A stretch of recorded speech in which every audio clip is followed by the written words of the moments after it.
श्री दुर्गाय नमः। दुर्गा सप्तशती पाठ का 13वां अध्याय। राजा सुरथ और वैश्य को देवी का वरदान। महर्षि मेधा ने कहा, हे राजन, इस प्रकार देवी के उत्तम महात्म्य का वर्णन मैंने तुमको सुनाया। जगत को धारण करने वाली इस देवी का ऐसा ही प्रभाव है। वही देवी ज्ञान को देने वाली है और भगवान विष्णु की इस माया के प्रभाव से तुम और यह वैश्य तथा अन्य विवेकी जन मोहित होते हैं और भविष्य में मोहित होंगे। हे राजन, तुम इसी परमेश्वरी की शरण में जाओ। यही भगवती आराधना करने पर मनुष्य को भोग, स्वर्ग तथा मोक्ष प्रदान करती है।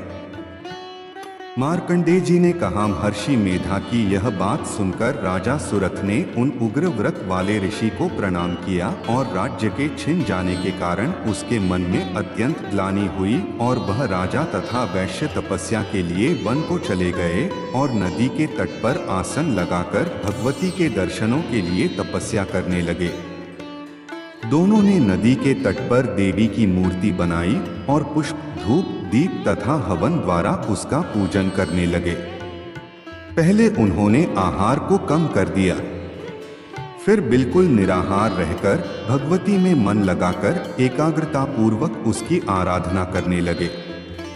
वह दोनों अपने शरीर के रक्त से देवी को बलि देते हुए 3 वर्ष तक लगातार भगवती की आराधना करते रहे।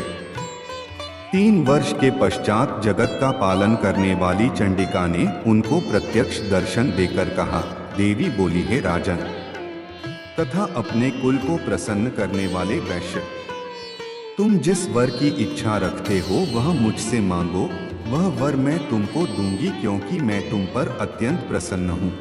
मार्कंडेय जी कहते हैं, यह सुन राजा ने अगले जन्म में नष्ट न होने वाला अखंड राज्य और इस जन्म में बलपूर्वक अपने शत्रुओं को नष्ट करने के पश्चात अपना पुनः राज्य प्राप्त करने के लिए भगवती से वरदान मांगा और वैश्य ने भी, जिसका चित्त संसार की ओर से विरक्त हो चुका था, भगवती से अपनी ममता तथा अहंकार रूप आसक्ति को नष्ट कर देने वाले ज्ञान को देने के लिए कहा।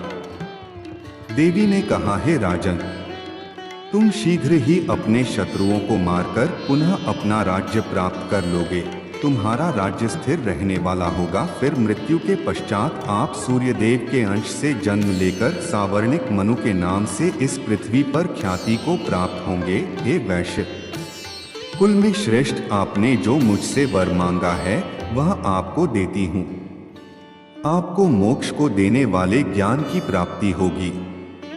मार्कंडेय जी कहते हैं, इस प्रकार उन दोनों को मनोवांछित वर प्रदान कर तथा उनसे अपनी स्तुति सुनकर भगवती अंतर्धान हो गई और इस प्रकार क्षत्रियों में श्रेष्ठ वह राजा सुरथ भगवान सूर्यदेव से जन्म लेकर इस पृथ्वी पर सावर्णिक मनु के नाम से विख्यात हुए। श्री सप्तशती देवी महात्म्य संपूर्ण।